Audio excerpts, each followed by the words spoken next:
நேயர்கள் எல்லாருக்கும் வணக்கம். இந்த வீடியோவில் சோபக்கிருது வருடத்தோட கடைசி மாதமாக இருக்கக்கூடிய பங்குனி மாதத்துக்கு உண்டான பலனை தான் நம்ம பார்க்க போகிறோம். இந்த பங்குனி மாதத்தோட சோபக்கிருது வருடம் அப்படிங்கிறது முடியுது. அதன் பிறகு குரோதி வருடம் அப்படிங்கிறது வரப்போகுது. அதுக்கு தமிழ் புத்தாண்டு பலன் அப்படிங்கிறது நம்ம தனியாக போடுவோம். இந்த வீடியோவில் இந்த பங்குனியோட கிரக நிலைகள் எப்படி இருக்குது, இந்த பங்குனி மாதம் உங்களோட ராசிக்கு எப்படி இருக்குது, நினச்சது நிறைவேறுமா, இது எல்லாத்தையும் தான் நம்ம பார்க்க போகிறோம். இந்த மாதத்துக்கு உண்டான கிரக நிலைகள் அப்படின்னு பார்த்திங்கன்னா ரொம்ப கண்ணாபுண்ணான்னு இருக்குது. இது எப்படி சொல்கிறது, இதனால் பலர் பயப்படணும். சில பேருக்கு என்னடா இது மாதிரிலாம் இருக்கே அப்படின்னு யோசிக்க வைக்கும். ஆனால் அதையும் தாண்டி உங்களோட ராசிக்கு என்னென்ன நன்மைகள் வரப்போகுது, என்ன மாதிரியான பரிகாரங்கள் செய்யணும் அப்படிங்கிறத பார்த்துடணும். சூரியன் மீன ராசியில் ராகுவோடு சேர்ந்து கூடியிருக்காரு. பார்த்துங்க, ராகுவும் சூரியனும் கூட்டணி. அதேமாரி மாத தொடக்கத்தில் பங்குனி 1ஆம் தேதியே செவ்வாய் கும்பராசிக்கு போய் சனியோட சேர்றாரு, பகை கிரகங்களோட சேர்க்கை. இது ஒரு பக்கம். அடுத்து புதன் பார்த்திங்கன்னா மாத தொடக்கத்தில் நீசத்தில் இருக்கார். 13ஆம் தேதி புதனும் வக்கரமாகி சுத்தமாக வலிமையிலேருந்து போகிறாரு. இப்படி இந்த 3 கட்டம் அப்படிங்கிறது கொஞ்சம் சுமாரான அமைப்பு அப்படின்னு தான் சொல்லணும். அதோட சுக்கிர பகவான் கும்பராசியில் இருந்துட்டு 19ஆம் தேதி மீனராசிக்கு போய் அவரும் ராகுவோட சேர்றாரு. குரு பகவான் மேச ராசியில் இருக்கார். சனி பகவான் கும்பராசியில் செவ்வாயும் சனியும் சேர்ந்துக்கிட்டு இருக்காங்க. ராகு மீனத்தில் இருக்கார், கேது கன்னியில் இருக்கார். இந்த கிரக அமைப்புகள், இந்த பகை கிரகங்களோட சேர்க்கை, இது எல்லாம் சேர்ந்து உங்களுக்கு இந்த மாதத்துக்கு என்ன பலன் கொடுக்க போகுது அப்படிங்கிறத பார்ப்போம். ரிச்சிகராசி நேயர்களே, உங்களுக்கு இந்த பங்குனி மாதம் எப்படி இருக்குது அப்படின்னு பார்த்தா, இந்த மாதத்தோட கிரக அமைப்பு அப்படின்னு பார்த்தீங்கன்னா ஒரு குழப்பமான கிரக அமைப்பு தான். ஏன்னா உங்களோட ராசி அதிபதி சுகஸ்தானத்தில் சுக்கிரனோடையும் சனியோடையும் சேர்ந்து உட்காந்துருக்காரு. அதாவது அர்த்தாஷ்டம சனியோடு சேர்ந்துக்கிட்டு இப்போ செவ்வாய் இருக்கார். ஒரு பகை கிரக கூட்டு அப்படிங்கிறது தான் இருக்குது. அதே நேரத்தில் குரு பார்வை அப்படிங்கிறது உங்களுக்கு ஓரளவுக்கு நன்மைகளை கொடுக்குது. அப்போ பொருளாதார ரீதியாக குரு பார்வையால் கொஞ்சம் திருப்தி அப்படிங்கிறது இருக்கும். புது முயற்சிகள் அப்படிங்கிறதுல வெற்றி கிடைக்கும். அதோட சுக்கிரமங்கல யோகம் அப்படிங்கிறதும் இருக்குது. இது இல்லத்தில் சுபகாரியங்கள் நடக்கிறதுக்கான வாய்ப்புகள் அப்படிங்கிறத கூடுதலாக கொடுக்குது. இருந்தாலும் அர்த்தாஷ்டம சனி அப்படிங்கிறது இருக்குங்கிறத நம்ம மறந்துடக்கூடாது. அப்போ செலவுங்கிறது வந்துக்கிட்டே இருக்கும். கட்டுப்படுத்த முடியாத செலவுகள் இருக்கும். என்னடா இது 10,000 வாங்கிட்டு வந்தாலும் 10 காசு மிச்சப்பட மாட்டேங்குது, 20,000 வாங்கிட்டு வந்தாலும் 10 காசு மிச்சப்பட மாட்டேங்குது, காசே 10 ரூபா கூட இல்லைன்னா வேறு எதுவுமே செலவு வர மாட்டேங்குது, இப்போ இல்லாதப்போ செலவு வர மாட்டேங்குது, இருந்ததுன்னா உடனே செலவு வந்துடுதே அப்படிங்கிற மாதிரி ஒரு சலிப்பு இருக்கும். ஆனால் அதை நம்ம அப்படி பார்க்கக்கூடாது. நல்ல வேலை இருக்கிற நேரத்தில் செலவு வருதே, இல்லாத நேரத்தில் 10 ரூபா கடன் வாங்க வைக்காமல் இருந்ததே அப்படின்னு தான் அதை நம்ம பார்க்கணும். அதோட மாதத்தோட முதல் நாளில் கும்பராசிக்குள்ளே செவ்வாய் போயிடுறாரு, சனியோட உட்காந்துருக்காரு. ராசிக்கும் 6வது வீட்டுக்கும் அதிபதியாக இருக்கக்கூடிய செவ்வாய் 4வது வீட்டில் சனியோடு சேர்ந்துருக்காரு. அப்படிங்கிறது உங்களை பொறுத்த வரைக்கும் நல்லது தான். ஏன்னா சனி யார் அப்படின்னு பார்த்தீங்கன்னா உங்களோட ராசிக்கு சகாயஸ்தானம் சுகஸ்தானம், இதுக்கு அதிபதியாக இருக்கக்கூடியவர். அப்போ நல்ல சம்பவங்கள் அப்படிங்கிறது நிறையா நடக்கும். அந்த அடிப்படையில் இந்த காலகட்டத்தை பயன்படுத்திக்கிட்டு நீங்கள் வீடு வாங்கலாம், இடம் வாங்கலாம். பெற்றோரோட ஆதரவு அப்படிங்கிறது திருப்தியாக இருக்கும். இப்போ ஒரு இடம் வாங்கணும்னு முடிவு பண்ணியிருப்பீங்க. கிட்டக்கு போய் பேசுனா நம்மக்கிட்ட இருக்க காசை விட ஒரு 2 ரூபா கூட இருக்கும். என்னடா 2 லட்சத்துக்கு நான் எங்கடா போகிறது, நல்ல இடமா இருக்கே, ஒன்றும் வாங்கிறதுக்கு இப்போ மேலே காசு இல்லையே, கடன் வாங்கி போட்டு பயமாக இருக்குது அடைக்கிறதுக்கு என்ன பண்ணுறதுன்னு, ஒன்றும் நிலையான வருமானம் இல்லையே அப்படின்னு யோசிச்சுட்டு இருக்க நேரத்தில் பெற்றோர் சரி வாப்பா இங்கே வா, என்ன 2 லட்சம் தானே வேணும் தான் நான் தரேன், நல்ல இடங்கிற ஏன் அதை விட்ற அப்படின்னு சொல்லிட்டு நம்மகிட்ட ஒரு 10 ரூபாயை கொடுத்து உதவுவாங்க. அப்படி ஒரு உதவி கிடைக்கும். அதுமாரி வீடு வாங்கக்கூடிய யோகம், அதுமாரி வாடகை கட்டடத்தில் இருந்த தொழில் நிறுவனத்தை சொந்த கட்டடத்துக்கு மாற்றக்கூடிய யோகம். சில பேர் ஒரு கட்டடத்தில் கடன் நடத்திக்கிட்டு இருப்பீங்க, அந்த இடத்தையே கூட விலைக்கு வந்தால் வாங்கிடலான்னு இருந்திருப்பீங்க, ஆனால் வராது. இப்போ முயற்சி செஞ்சு பார்த்தீங்கன்னா அது அமையக்கூடிய வாய்ப்பு அப்படிங்கிறது உங்களுக்கு கிடைக்கும். அப்போ சொந்த தொழில் செய்தவர்கள், சொந்த முதலாளிகளாக இருந்தவர்கள் அந்த சொந்த தொழிலை சொந்த கட்டடத்திலே நடத்தக்கூடிய பாக்கியம் அப்படிங்கிறது இருக்கும். அதுமாதிரி திருமண வயதை அடைந்த உங்களோட பிள்ளைகள் இருந்தால் அவங்களுக்கு நல்ல வரன் அப்படிங்கிறது தேடிக்கிட்டு வரும். அதுமாரி சில பேர் எப்போயோ எங்கேயோ ஒரு இடத்த வாங்கி போட்டுருந்துருப்பீங்க, மறந்தே கூட போயிருப்போம். எங்கே கல்லெல்லாம் அங்கே ஒன்றும் காணும், எவனோ வண்டியை கிண்டியை விட்டு உடச்சி விட்டான் போல இருக்குது, அளந்து போட்டு இந்த கல்லை கூட காணும், வேலி கீழி ஒன்றும் போடாதால் பிளாட் எதுன்னே எனக்கு தெரியல, மறந்து போச்சு, ஒரு நாளைக்கே சர்வேயருக்கு பணம் கட்டி தான் பிளாட்டை போய் தேடி அளக்கணும் அப்படின்னு சொல்லி உட்காந்துருப்போம். அப்படி மறந்து போய் கிடந்த இடம் இன்றைக்கி பல மடங்கு விலை அதிகமாகி விற்று நமக்கு ஆச்சரியத்தை கொடுக்கும். ஏடா 5 லட்ச ரூபாய்க்கு வாங்கி போட்டேன்னு 20 லட்ச ரூபாய்க்கு கேட்குறான், அவ்வளவு காடாக போயிடுச்சு, பரவாயில்லையே தெரிஞ்சிருந்தா அப்பயே இன்னும் 2 பிளாட் வாங்கி போட்டுருந்துருப்பேனே அப்படிங்கிற அளவுக்கு நமக்கு ஆச்சரியத்தை கொடுக்குற அளவுக்கு ஒரு விலை உயர்வு அப்படிங்கிறது வரும்.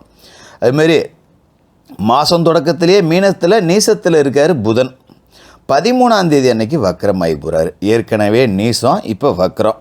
அஷ்டம லாபாதிபதியான புதன் வக்கரமடைகிறது அப்படிங்கிறது வரவு வர்றதுக்கு முன்னாடியே செலவு காத்துக்கிட்டு இருக்கும். நான் ஏற்கனவே சொன்னது தான், என்னடா 10 ரூபா வந்தால் உடனே செலவு வந்துடுது அப்படிங்கிற மாதிரி. அதுமாதிரி கடந்த காலகட்டத்தில் ஏற்பட்ட இழப்புகளை ஈடு செய்ய புதுசாக ஏதாவது முயற்சி செய்வீங்க. ஒரு 10 லட்ச ரூபாயை விட்டுட்டோம், அதை அடையாமல் விடக்கூடாது, வேறு ஏதாவது பண்ணி அந்த 10 லட்ச ரூபாயை நம்ம சம்பாரிச்சே ஆகணுமே அப்படிங்கிற சிந்தனையில் இருந்தவங்களுக்கு என்ன செய்யலாம் அப்படிங்கிற யோசனை இந்த காலகட்டத்தில் கிடைக்கும். அதுமாதிரி கொஞ்சம் குடும்ப செலவுகள் அப்படிங்கிறதும் கூடுதலாக தான் இருக்கும். சில பேருக்கு இடமாற்றம், உத்தியோக மாற்றம் வரும். அதை ஏற்றுக்குங்க. ஏன்னா இப்போ வரக்கூடிய மாற்றம் அப்படிங்கிறது நல்ல மாற்றமாக இருக்கும். ஏன்னா அர்த்தாஷ்டம சனி காலகட்டத்தில் மாற்றம் வர்றதுங்கிறது நல்லது தான். போகிற இடத்துல இன்னும் 10 ரூபா கூடுதலாக சம்பாதிக்கலாம், நல்ல மேன்மை கிடைக்கும். வண்டி வாகனம் வாங்கி பயணிக்கக்கூடிய ஆர்வம் அப்படிங்கிறது இருக்கும். எப்படியாவது ஒரு கார் வாங்கி போகணுண்டா, நம்ம கூட படித்தவன், நம்ம கூட வேலை பார்த்தவன் எல்லாம் காரில் வரான், நம்ம மட்டும் இன்னும் இந்த ஓட்ட வண்டியை கட்டிக்கிட்டு அழுகுறோம், ஒரு கார் ஒன்று வாங்கி போடணும் அப்படி நினச்சவங்களுக்கெல்லாம் வாகனம் வாங்கக்கூடிய யோகம் அப்படிங்கிறது இருக்குது. அதோட பங்குனி 19ஆம் தேதி சுக்கிரன் தன்னோட உச்ச வீடாக இருக்கக்கூடிய மீனராசிக்கு போகிறாரு. அங்கே போய் சேர்ந்துக்கிட்டு புதனோட புத சுக்கிர யோகத்தையும் கொடுக்குறாரு. பொருளாதாரத்தில் உச்சத்தை தொடக்கூடிய நேரம் உங்களுக்கு வந்துருச்சு அப்படின்னே சொல்லலாம். அதோட நினச்சது நடக்கும். நிகழ்கால தேவைகள் எல்லாம் பூர்த்தியாகும். இன்றைக்கி இதை நான் செய்யணும், இன்றைக்கி இது எனக்கு வேணும் அப்படின்னு நீங்கள் ஒரு திங்கிங் பண்ணிங்கன்னா அது அன்றைக்கி நடந்தே போயிடும். அதுமாதிரி நைட்டு தூங்க போகிறப்ப நாளைக்கு இந்த காரியங்களெல்லாம் முடிக்கணும் அப்படிங்கிற ஒரு யோசனையோடு போய் படுப்பீங்க. அடுத்த நாள் காலையில் ஏந்திரிச்சு அது எல்லாத்தையுமே ஒன்று விடாமல் செஞ்சுருவீங்க. திரும்பி அன்றைக்கி ராத்திரி வந்து படுத்தோம்னா இன்றைக்கி இதெல்லாம் செய்யணும்னு நினச்சோம், அத்தனையுமே செஞ்சு முடிச்சிடும், எந்த தடையும் இல்லை, பரவாயில்ல, இப்படியே காலம் ஓடிட்டா எவ்வளோ நல்லாயிருக்கும் அப்படிங்கிற மாரி நமக்கு வந்து படுக்கைக்கு போகிறப்ப ஒரு பெரிய சாதனை படைத்த சந்தோஷத்தோடு போகும். ஒரு நிம்மதியான தூக்கம். இன்றைக்கி என்னோடய வேலை எல்லாமே ரொம்ப சிறப்பாக முடிஞ்சிருச்சு அப்படிங்கிற அளவுக்கு நீங்கள் ஒரு நிம்மதியான தூக்கத்துக்கு போகலாம். அற்புதமான பலன்கள், தடை தாமதம் எதுவும் இல்லாத எடுக்கக்கூடிய முயற்சியில் வெற்றி கிடைக்கக்கூடிய அமைப்பு அப்படிங்கிறது தான் இந்த புத சுக்கிர யோகம். அதுமாரி அரசியல் களத்தில் உள்ளவங்களுக்கு நல்ல பொறுப்பு கிடைக்கும். ஒரு கட்சியில் இருக்கேன், எதுவுமே பொறுப்பு இல்லை, ஏதாவது ஒரு பொறுப்பு வாங்கினா தேவலாம் அப்படின்னு நினச்சிக்கிட்டு இருக்கவங்களுக்கு இப்போ முயற்சி செஞ்சால் ஒரு நல்ல பொறுப்பு கிடைக்கும்.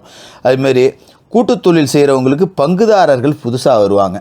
ஒரு 10 ரூபா இன்னும் பணம் தேவை, எவனா ஒருத்தன் பார்ட்னர் கிடைப்பானா அப்படின்னு யோசிச்சுக்கிட்டு இருந்தவங்களுக்கு ஒரு கூட்டாளி ஒருத்தன் வருவான். மச்சான் என்னடா பண்ணுற தொழில், நான் வெளிநாட்டிலேருந்து இப்போ தான் வந்தேன், ஒன்றும் பண்ணுறதுக்கு ஒன்றும் சுத்தப்படல, உன் தொழிலில் வேணால் என்னை சேர்த்துக்க, நான் ஒரு 10 ரூபா போடுறேன் அப்படின்னு சொல்லி தானாகவே வந்து சேருவாங்க. நம்மளாம் தேடிட்டு அலைய வேண்டியதே கிடையாது.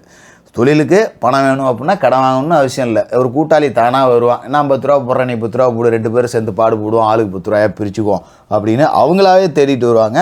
அதை வச்சு கூட்டுத் தொழிலில் பெரிய அளவில் சாதனை படைக்கக்கூடிய வாய்ப்பு அப்படிங்கிறது இருக்குது.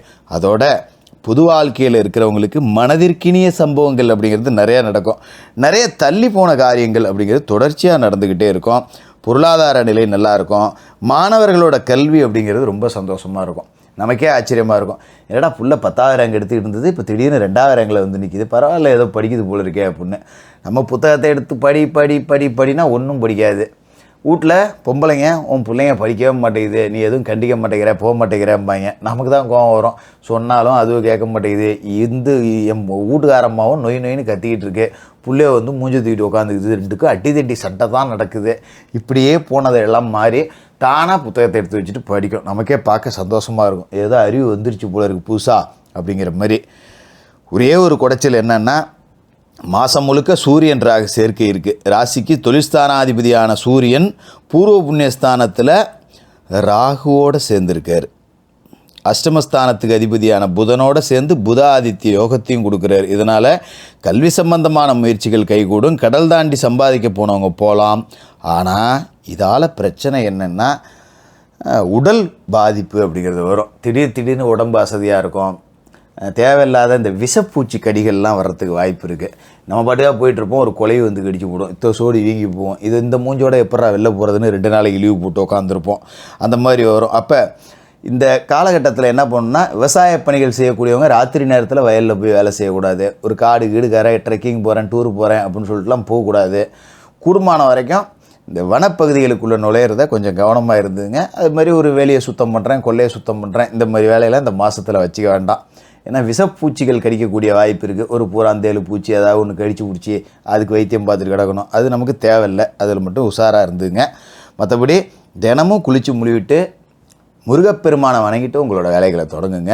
இந்த மாதத்தில் பங்குனி உத்திர தினத்தன்னைக்கு முருகப்பெருமானுக்கு பாலாபிஷேகம் செஞ்சுட்டு அன்றைய தினத்திலேயே ஒரு 9 ஏழைகளுக்கு பச்சை நிற ஆடை, பச்சை நிற புடவையாக இருக்கலாம், பச்சை நிற வேட்டியாக இருக்கலாம், வாங்கி தானமாக கொடுங்க.